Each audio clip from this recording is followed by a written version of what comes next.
Hi, how are ya? So today I wanted to do a sew and tell, a knit and tell, a crochet and tell. I made stuff and now I'm gonna tell you about it video.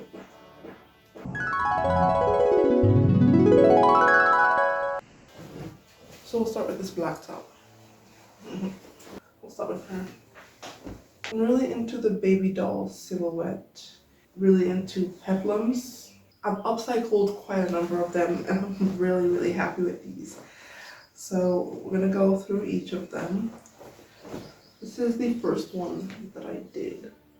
It's made up of a bunch of rectangles. The middle section, this rectangle that looks kind of navy blue in comparison to the other fabric, is from a top. I cut it out from the top. Attach some fabric to this side, attach some fabric to this side, attach some fabric to the bottom. Had to attach more fabric to make the sleeve, then put an elastic at the end. It hits under the bust and then flares out, and it has puffy sleeves.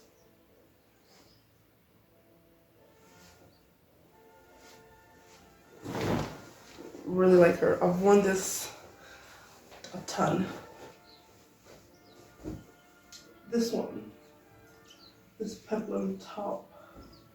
I had two of these tops. They were men's shirts. The peplum on this one is uneven. I had to put a pleat in the back for this one because the fabric was gaping up. Not what we wanted, not at all. So I put a pleat in the back, right there. The pleat helped take it in. Two became one. A tale of two shirts. The Mickey Mouse Clubhouse. I love this so much. So much. It's so fun. Okay, so I bought this Mickey Mouse. It was a dress. It was torn here.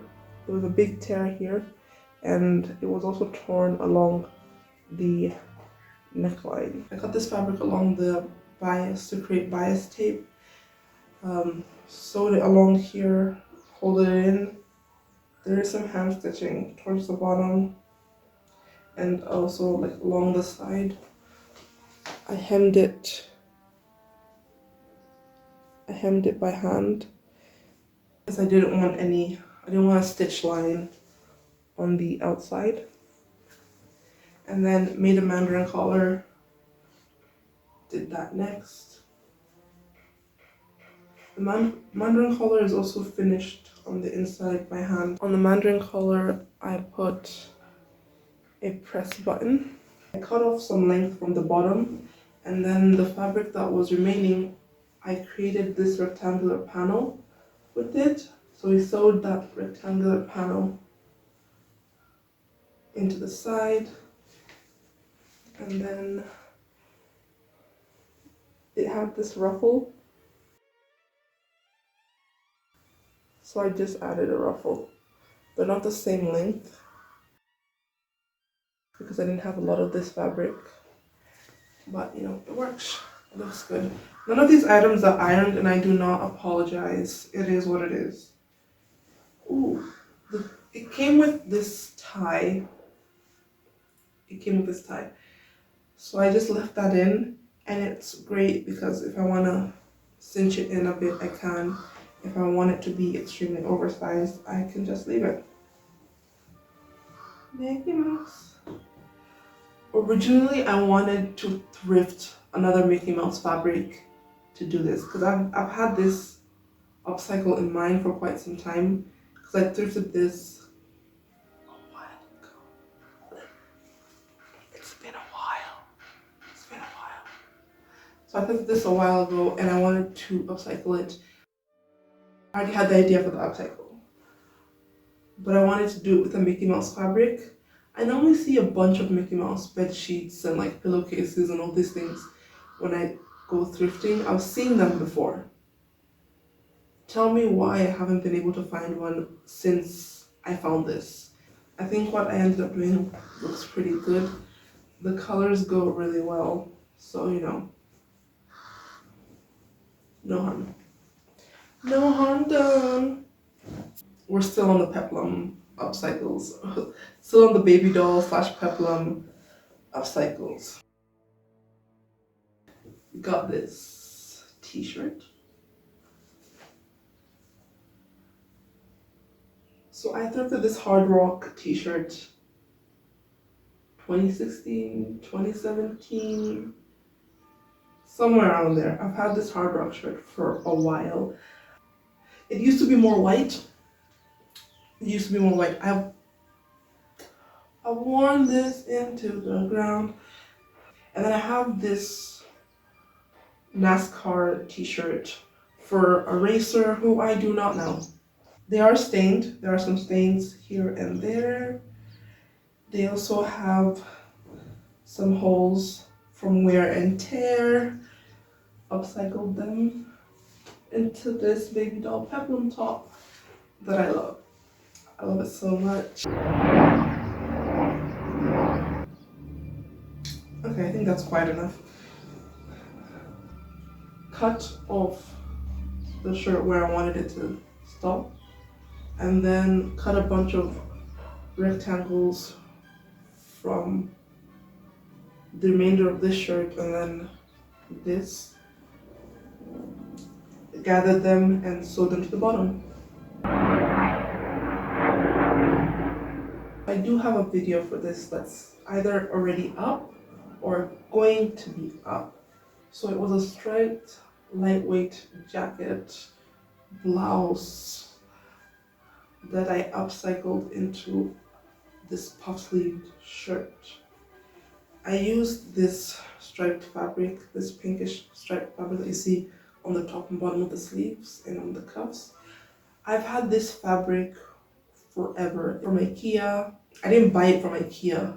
I thrifted the fabric, but the tag says IKEA. And it's finally found its home. And I'm really glad that I saved it because this is literally perfect and I love it and it's great and brilliant, incredible, amazing, show-stopping, spectacular, never the same, totally unique, completely not ever been done before. similar to the Mickey Mouse top. Added a rectangular panel along the side, and then to give it some shape, I cinched it in with this. It was originally going to be a button closure, did that. It wasn't giving the cinch I wanted, took off the button, made them shorter, and just fit them to the body, and it worked out really well. It gives it some shape just under the bust, which is really complementary to the humongous sleeves. I really like these sleeves. I love these so much. These sleeves are huge. Okay, so now we're going to move into the knit stuff. So I got a Sentro knitting machine. I wanted a brother or Singer domestic machine, the flatbed ones, but I couldn't find the model I wanted. So I just ended up deciding to get the Sentro knitting machine while I figure out the situation with the flatbed machine. This is one of the first projects I did on the Sentro machine. The sleeves and then the main body are done on the Sentro knitting machine. It's very wonky, it's very uneven. There are some like bigger holes and stuff where it pulled and like it wasn't, you know, first time things. And then I crocheted ruffles and ribbing on the sleeve and all along the edge of the garment. This was a task, these ruffles. I started doing it with the DK weight yarn, which you can see on the outer portion here. And then I switched over to a chunky weight yarn, which you can see here. So DK weight yarn ruffle here, chunky weight yarn ruffle there. And also I made it like convertible because I'm really interested in the idea of just like versatile clothing. So clothing that can be worn more than one way. I've added hook and eyes to the top of here. They're hidden by the ruffles. To the top of here, and also at the bottom of these. There are multiple of them, and you can hook them to the top to make it shorter and to give more drama at the top. I love this. So this can come apart completely. The front can completely separate from the back. I also knit this on the Sentro Knitting machine. Again, the main body panel and the sleeve panel are all done on the Sentro Knitting machine. Then all the ribbing is crocheted. I put buttonholes along the entirety of it except the neckline. It's a bit off shoulder. I did use tack buttons. I think that's what these are called, jean buttons. So this is also like, if you look at it, it has a lot of, like this side has a lot of holes. It isn't regular. I was just testing the knitting machine to see what it could handle. It does not do chunky weight yarns very well. Not at all. This open knit distressed look, which I worked with. And I came up with this, and it's really fun. And I love it. And up next, we have this. Oh, it's upside down. It's a knit vest. So I don't like swimming. I don't like the beach. Don't like sand. Don't like being submerged in water unless I'm taking a bath or taking a shower. With that being said, I've had this bikini concept for quite some time. This is my first attempt at it. The main body of this is also done on the Sentro Knitting machine. So this black underlayer. This one is much neater. Oh, gorgeous. Gorgy. Gorgeous. Look at that. This, I hand knit. This took forever. I think I redid this like 10 times. Not even joking. It took me forever. But I knit this triangle. Ribbing is crocheted. I-cords, crocheted. The bikini top is attached to the main body at several points. And then you can style it in a multitude of ways as well. It's really fun. I really like this. I think it's really fun. At the bottom, it's sort of split. The bottom, can you see that? The bottom is split. And it lays really nicely on the back. This has been the year of crochet. This has been the year of knit garments. This has been the year of yarn work. I've really gotten into it. If you follow Loopy Studios on Instagram, their content is where I found out about Tunisian crochet. I didn't know that was a thing.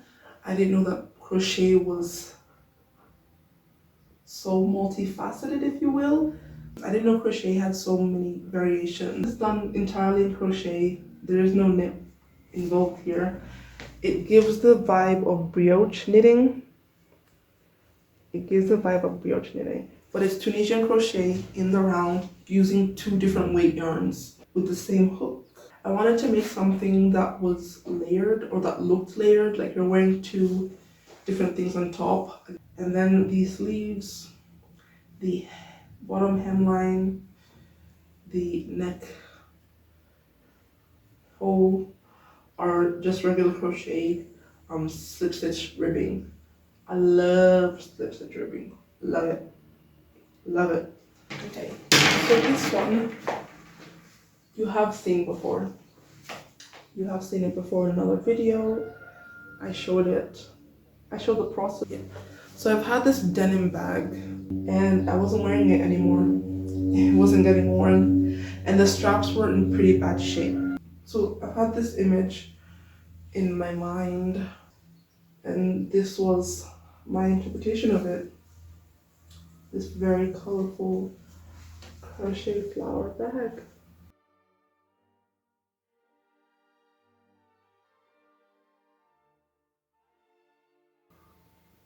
Fun. Bye, have a great time.